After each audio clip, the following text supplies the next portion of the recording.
Hi friends, എൻ്റെ പേര് doctor Alex Bosco.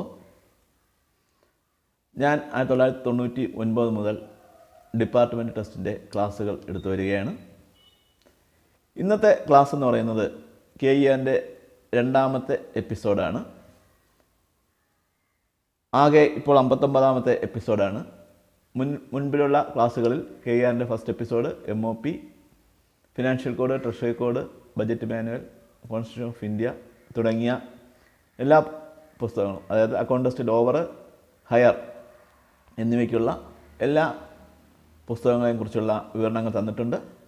ഇപ്പോൾ KER ചാപ്റ്റർ 4 ആണ് ഇന്നത്തെ ഈ എപ്പിസോഡിൽ കൈകാര്യം ചെയ്യുന്നത്. ഇതുവരെയും ഈ ചാനൽ സബ്സ്ക്രൈബ് ചെയ്തിട്ടില്ലാത്തവർ ഉണ്ടെങ്കിൽ സബ്സ്ക്രൈബ് ചെയ്യുക. ഇത് പരീക്ഷയ്ക്ക് എന്ന് മാത്രമല്ല, സർവീസിലുള്ള മറ്റ് സംശയങ്ങൾ തീർക്കുന്നതിനും ഈ എപ്പിസോഡുകൾ നിങ്ങൾക്ക് ഉപയോഗിക്കാവുന്നതാണ്.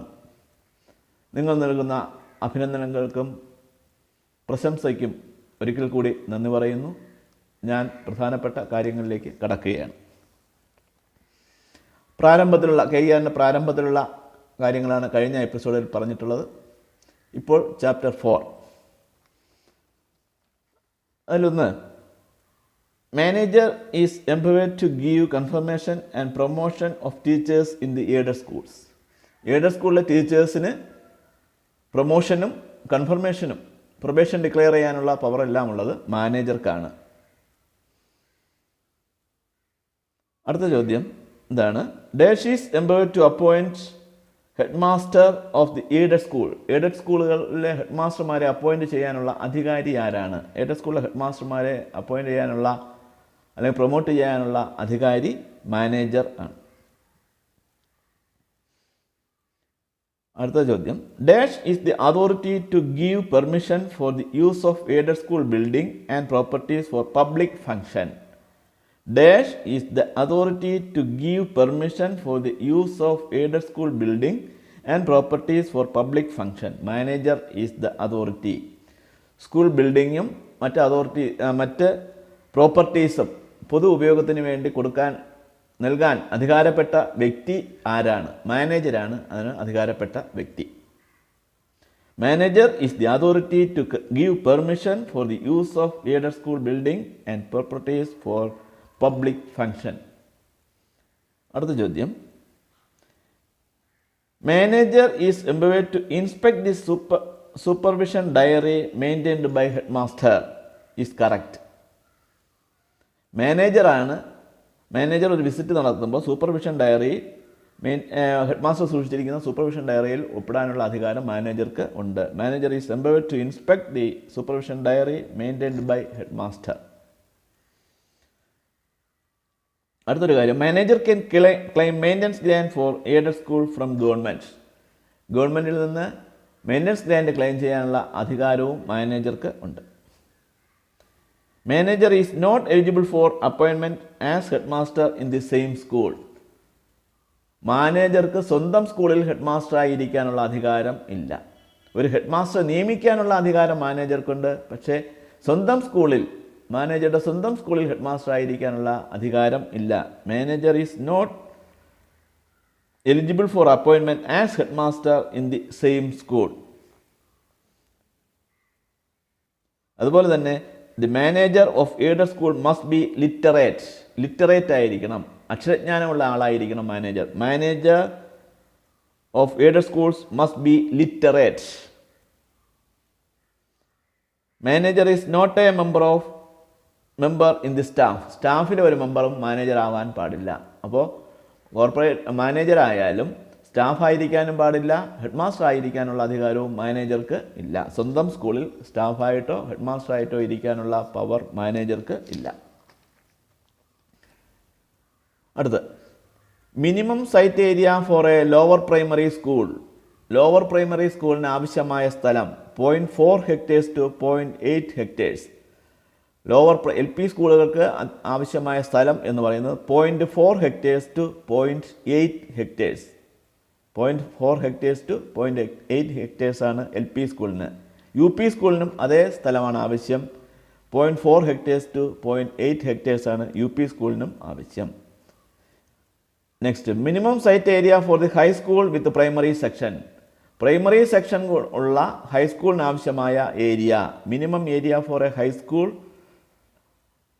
വിത്ത് primary section 1.2 to 2 hectare, 1.2 hectare to 2 hectare വരെ ഏരിയയാണ് ഒരു ഹൈസ്കൂൾ വിത്ത് പ്രൈമറി സ്കൂളിന്. 1.2 ഹെക്ടർ ടു 2 ഹെക്ടർ, 1.2 ഹെക്ടർ മുതൽ 2 ഹെക്ടർ വരെയുള്ള സ്ഥലമാണ് ഒരു ഹൈസ്കൂൾ വിത്ത് പ്രൈമറി സ്കൂളിന് ആവശ്യം.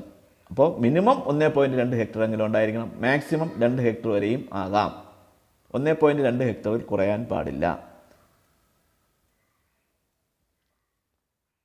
ഇനി minimum area for high schools, higher secondary schools with or without primary section. Primary section ഇല്ലാതെ ഒരു ഹയർ സെക്കൻഡറി സ്കൂളിന് ആവശ്യമായ സ്ഥലം അതും ഇത് തന്നെയാണ്. 1.2 ഹെക്ടർ ടു 2 ഹെക്ടർ, 1.2 ഹെക്ടർ മുതൽ 2 ഹെക്ടർ വരെയുള്ള സ്ഥലമാണ് ഒരു higher secondary school with or without LP or UP section. Primary section ഇല്ലാതെ ഉണ്ടായിരിക്കുകയോ ഇല്ലാതിരിക്കുകയോ ചെയ്തു കഴിഞ്ഞാലും ആവശ്യം 1.2 ഹെക്ടർ ടു 2 ഹെക്ടർ ആണ്. അടുത്ത് school should be situated dash metres away from public burial place. Public burial പ്ലേസിൽ നിന്ന് എത്ര ദൂരം അകലെയായിരിക്കണം സ്കൂൾ സ്ഥിതി ചെയ്യേണ്ടത്? 50 മീറ്റർ. ശ്മശാനത്തിൽ നിന്ന് 50 മീറ്റർ അകലെയായിരിക്കണം. അടുത്ത് school should be situated 50 metres away from burial places. Burial പ്ലേസസിൽ നിന്നും 50 മീറ്റർ ദൂരെയായിരിക്കണം സ്കൂള്. അടുത്ത് minimum site area for training school with or without model schools. Training സ്കൂളുകൾ, മോഡൽ സ്കൂൾ ഇല്ലാതെ തന്നെ ട്രെയിനിങ് സ്കൂളുകൾക്ക് ഉണ്ടെങ്കിലും ഇല്ലെങ്കിലും ട്രെയിനിങ് സ്കൂളുകൾക്ക് ആവശ്യമായ ഏരിയ എന്ന് പറയുന്നത് 1.2 ഹെക്ടർ ആണ്. മോഡൽ സ്കൂൾ കൂടെ ഉണ്ടെങ്കിലും ഇല്ലെങ്കിലും ഒരു ട്രെയിനിങ് സ്കൂൾ വേണമെന്നുണ്ടെങ്കിൽ 1.2 ഹെക്ടർ സ്ഥലം ആവശ്യമാണ്. അതുപോലെ തന്നെ ഈ സ്കൂളുകൾ ബരിയൽ പ്ലേസിൽ നിന്നും ക്രിമേഷൻ ഗ്രൗണ്ടിൽ നിന്നും 50 മീറ്റർ ദൂരെയായിരിക്കണം. ക്രിമേഷൻ ഗ്രൗണ്ടിൽ നിന്നും ബരിയൽ പ്ലേസിൽ നിന്നും 50 മീറ്റർ അകലെയായിരിക്കണം സ്കൂളുകൾ സ്ഥാപിക്കേണ്ടത്.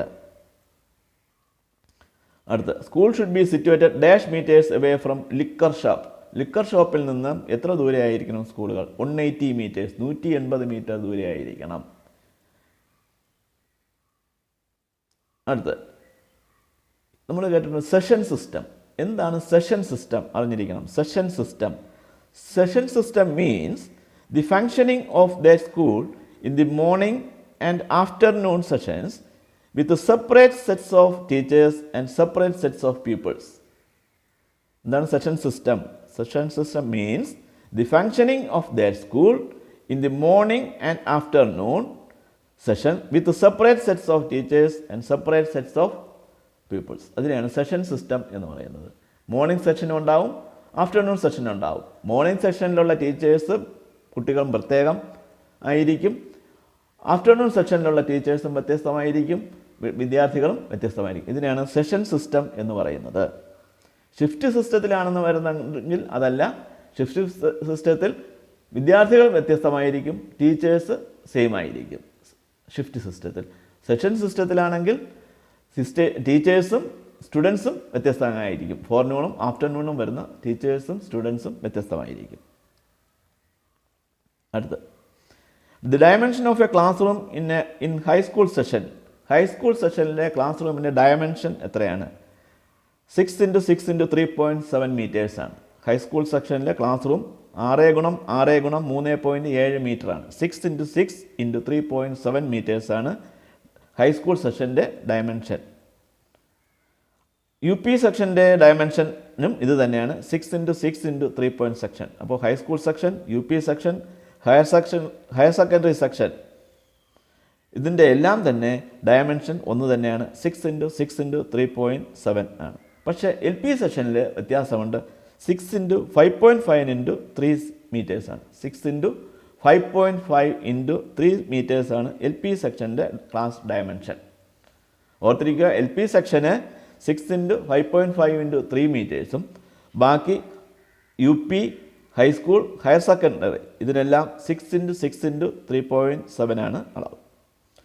അതുപോലെ തന്നെ സ്കൂളുകളുടെ എല്ലാം ഫ്രണ്ടിൽ വരാന്ത ഉണ്ടായിരിക്കണം. ചുറ്റും വരാന്ത വേണ്ട, ഫ്രണ്ടിൽ മാത്രം വരാന്ത മതി. ആ വരാന്തയുടെ വലിപ്പം എന്ന് പറയുന്നത് 1.5 മീറ്ററാണ്. 1.5 മീറ്റർ വരാന്ത സ്കൂളിന് ഉണ്ടായിരിക്കണം.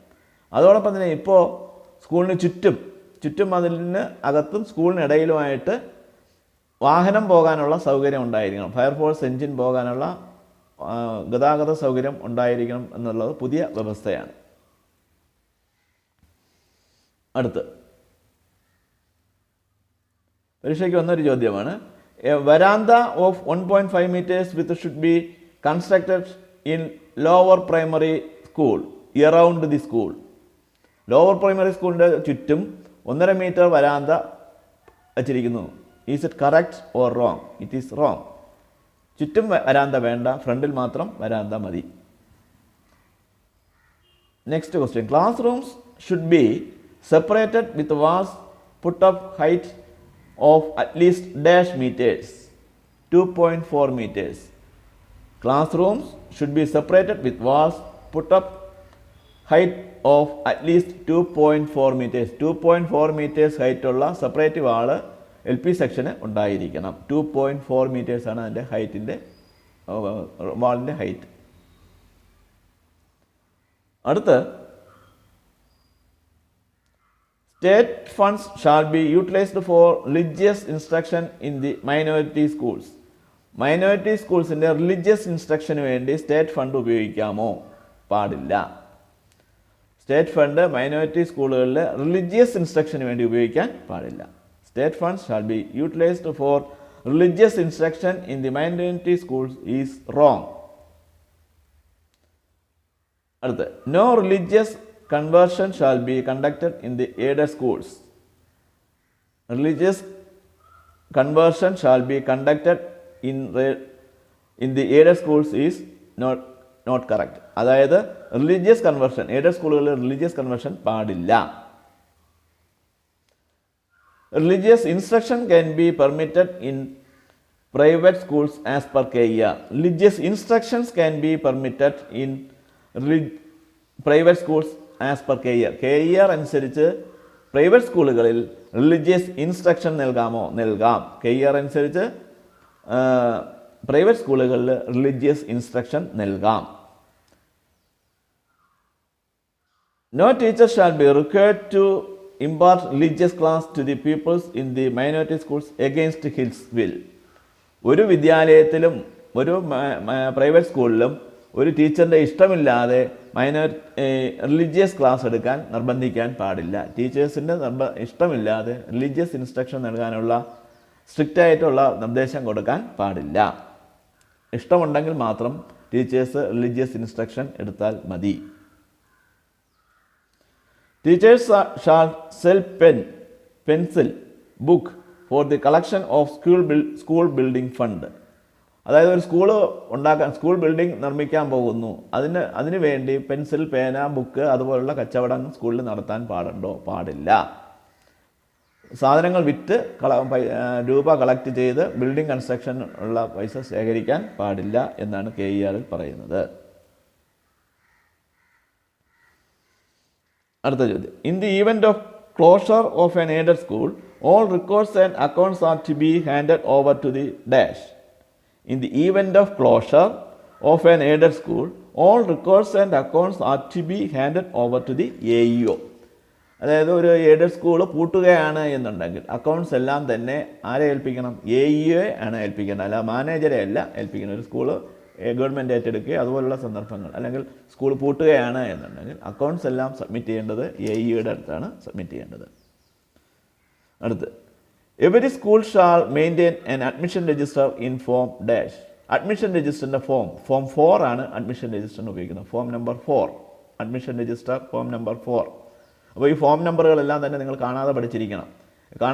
ഒരു മാർഗ്ഗം എന്ന് പറഞ്ഞു കഴിഞ്ഞാൽ അഡ്മിഷൻ രജിസ്റ്റർ ഫോം നമ്പർ 4, അല്ലെങ്കിൽ ആപ്ലിക്കേഷൻ ഫോം നമ്പർ 3 തുടങ്ങിയ കാര്യങ്ങൾ നിങ്ങൾ കാണത്തക്ക രീതിയിൽ നിങ്ങൾക്ക് എപ്പോഴും കാണുന്ന രീതിയിൽ, ഉറക്കം എഴുന്നേൽക്കുമ്പോഴും നടന്നു പോകുമ്പോഴും കാണുന്ന രീതിയിൽ പേപ്പറിൽ വളരെ വ്യക്തമായിട്ട് എഴുതി ചുവരിലോ എവിടെയെങ്കിലുമൊക്കെ പേസ്റ്റ് ചെയ്ത് വച്ചിരുന്നു കഴിഞ്ഞാൽ നിങ്ങൾക്ക് അപ്പോഴപ്പോഴേ കാണാം. ഒരു കഥ വായിക്കുന്നത് പോലെ, അല്ലെങ്കിൽ സിനിമ കാണുന്നത് പോലെ, ചിത്രം കാണുന്നത് പോലെ ആ ചിത്രം കണ്ടിട്ട് പോവുക, എഴുതി വെച്ചിരിക്കുന്നത് കണ്ടിട്ട് പോവുക. നിങ്ങളുടെ മനസ്സിൽ അത് ഉറച്ചിരിക്കും, മറന്നു പോവില്ല. അപ്പോൾ അഡ്മിഷൻ രജിസ്റ്ററിൻ്റെ form 4. Admission application form number 3. Pupil shall be admitted in any school by an application form 3 signed by parents. ഏത് സ്കൂളിൽ വേണമെങ്കിലും രക്ഷകർത്താവ് ഒപ്പിട്ട ഫോം നമ്പർ 3യിൽ ആപ്ലിക്കേഷൻ കൊടുത്തു കഴിഞ്ഞാൽ സ്കൂളിൽ അഡ്മിഷൻ ലഭിക്കാം. Form number 3. Application for alteration and correction in the admission register should be submitted by parents. Application for alteration and correction in the admission register. Admission registerൽ ആൾട്രേഷനോ കറക്ഷനോ എന്തെങ്കിലുമൊക്കെ വരുത്തുന്നുണ്ടെങ്കിൽ അത് പാരൻ്റ് ഒപ്പിട്ട ആപ്ലിക്കേഷനാണ് സ്കൂളിൽ submit ചെയ്യേണ്ടത്. സബ്മിറ്റഡ് ബൈ പാരൻ്റ് ആണ്. അടുത്ത്, head master is competent to admit any people at dash time applying with a TC. Head master is competent to admit any people at any time applying with a TC. ഒരു TC യുമായിട്ട് സ്കൂളിൽ അഡ്മിഷന് ഒരു കുട്ടി വരികയാണെന്നുണ്ടെങ്കിൽ, അല്ലെങ്കിൽ ഒരു രക്ഷകർത്താവ് വരികയാണെന്നുണ്ടെങ്കിൽ TC വാങ്ങി വെച്ച് ഏത് സമയം വേണമെങ്കിലും അഡ്മിഷൻ കൊടുക്കാം. പക്ഷേ 6th വർക്കിംഗ് ഡേ കഴിഞ്ഞ് വരുന്ന ഈ അഡ്മിഷൻ ഒന്നും തന്നെ സ്റ്റാഫ് ഫിക്സേഷന് വേണ്ടി കണക്കാക്കില്ല. അത് ഓർത്തിരിക്കുക. 6th വർക്കിംഗ് ഡേ കഴിഞ്ഞിട്ട് വരുന്ന അഡ്മിഷൻ ഒന്നും തന്നെ സ്റ്റാഫ് ഫിക്സേഷന് വേണ്ടി കണക്കാക്കാൻ കഴിയില്ല. അല്ലെങ്കിൽ ഒരു അൺഎക്കണോമിക് സ്കൂളിൽ എക്കണോമിക് ആവണമെന്നുണ്ടെങ്കിലുള്ള സ്ട്രെങ്ത് വെരിഫിക്കേഷൻ ആയാലും ഈ 6th വർക്കിംഗ് ഡേക്ക് ശേഷമുള്ള അഡ്മിഷൻ ഒന്നും തന്നെ കണക്കാക്കുന്നതല്ല. No people shall be admitted if he is suffering from any communicable disease. അല്ലെങ്കിൽ no people shall be admitted if he is suffering from any contagious disease. പകർച്ചവ്യാധികൾ, മാരക അസുഖങ്ങൾ ഉള്ള കുട്ടികൾക്ക് സ്കൂളിൽ അഡ്മിഷൻ പ്രവേശനം കൊടുക്കാൻ പാടില്ല എന്നാണ് KERൽ പറയുന്നത്. പക്ഷേ ഇപ്പോൾ അതിന് കുറച്ചൊക്കെ വ്യത്യാസങ്ങൾ വന്നിട്ടുണ്ട്. അതിൻ്റെ പേരിൽ ഒത്തിരി പ്രശ്നങ്ങൾ ഉണ്ടായതാണ്. എന്നാലും KER അമെൻമെൻറ്റ് ചെയ്തിട്ടില്ല. എന്നാലും അഡ്മിഷൻ ഇപ്പോഴും കൊടുക്കുന്നുണ്ട്. അടുത്ത്, a people shall be removed from the rolls if dash. A people shall be removed from the rolls if he has passed the highest class in the school. ആ സ്കൂളിലെ ഏറ്റവും വലിയ class പാസ്സായി കഴിഞ്ഞാൽ ആ കുട്ടിയെ റിമൂവ് ചെയ്യാം, TC കൊടുക്കാം. ഹയസ്റ്റ് ക്ലാസ് ഇപ്പോൾ LP സെക്ഷൻ മാത്രം ഉണ്ടെങ്കിൽ 4ാം ക്ലാസ് പാസ്സായ ഒരു കുട്ടിക്ക് TC കൊടുക്കാം. അല്ലെങ്കിൽ താമസ മാറ്റം ഉണ്ടെങ്കിലും TC ആപ്ലിക്കേഷൻ തന്നു കഴിഞ്ഞാൽ താമസ മാറ്റമാണെങ്കിലും കൊടുക്കാം. ഇപ്പോൾ 7ാം ക്ലാസ് വരെ ഒരു സ്കൂളിലാണെന്നുണ്ടെങ്കിൽ 7ാം ക്ലാസ് കഴിയുമ്പോൾ TC കൊടുക്കാം. A people shall be removed from the rolls if he has been dismissed from the school. സ്കൂളിൽ നിന്ന് ഡിസ്മിസ് ചെയ്യുകയാണെന്നുണ്ടെങ്കിലും ആ കുട്ടിയെ റോളിൽ നിന്ന് റിമൂവ് ചെയ്യാം. A people shall be removed from the rolls if he has passed the highest class in the school. അതുപോലെ തന്നെ a people shall be removed from the rolls if he has been dismissed from the school. അതുപോലെ a people shall be removed from the rolls if he has been once presented for a public examination. ഇപ്പോൾ public examination എന്ന് പറയുമ്പോൾ SLC examination. SLC examination കഴിഞ്ഞ് കഴിഞ്ഞാൽ ആ കുട്ടിയെയും ആ സ്കൂളിൽ നിന്ന് റിമൂവ് ചെയ്യാം, അല്ലെങ്കിൽ TC കൊടുക്കാം. TC may be issued by the headmaster at any time on the application of the pupil. TC may be issued by the headmaster at any time on the application of the pupil or parent. Application of the pupil എന്ന് പറയുമ്പോൾ TC കൊടുക്കുന്നതെന്ന് പറഞ്ഞാൽ 18 വയസ്സ് കഴിഞ്ഞവർക്കാണ് ആ പീപ്പിളിൻ്റെ വരുന്നത്. ബാക്കി parent ആയിരിക്കണം application കൊടുക്കേണ്ടത്. School year എന്ന് പറയുന്നത് ഏതാണ്? School year June 1 to May 31 ആണ് സ്കൂൾ ഇയർ. ഓർത്തിരിക്കുക, സ്കൂൾ ഇയർ എന്ന് പറയുന്നത് June 1 to May 31. Academic year എന്ന് പറയുന്നത് June 1 to March 31. അപ്പോൾ സ്കൂൾ ഇയർ എന്ന് പറയുന്നത് June 1 to May 31. Academic year എന്ന് പറയുന്നത് June 1 to March 31. Calendar year എന്ന് പറയുന്നത് January 1 to December 31. Calendar year January 1 to December 31. Financial year April 1 to March 31. അപ്പോൾ ഈ ഇയറുകൾ പ്രത്യേകം ഓർത്തിരിക്കണം. Calendar year January 1 to December 31. Financial year April 1 to March 31. School year June 1 to May 31. Academic year June 1 to March 31.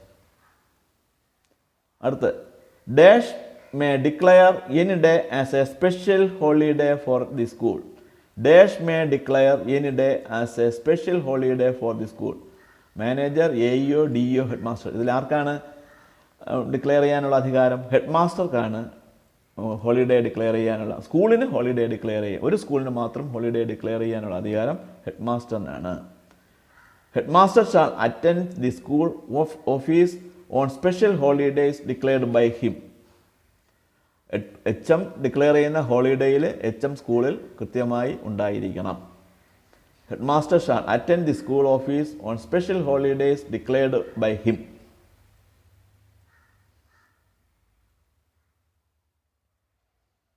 അതുപോലെ തന്നെ non teaching staff of government school shall attend the school office on special holidays declared by head master. Non teaching സ്റ്റാഫും head master declare ചെയ്യുന്ന ഹോളിഡേയിൽ സ്കൂളിലുണ്ടാവണം. Non teaching സ്റ്റാഫും head master declare ചെയ്യുന്ന ഹോളിഡേയിൽ സ്കൂളിൽ നിർബന്ധമായും ഉണ്ടാവണം. ഇനി ഒരു head master may declare maximum number of days as A special holidays during 1 academic year. ഒരു അക്കാഡമിക് ഇയർ മാക്സിമം എത്ര ദിവസം ഹോളിഡേ പ്രഖ്യാപിക്കാം എന്ന് KER പറയുന്നില്ല, മാക്സിമം ഡേയ്സ് പറയുന്നില്ല.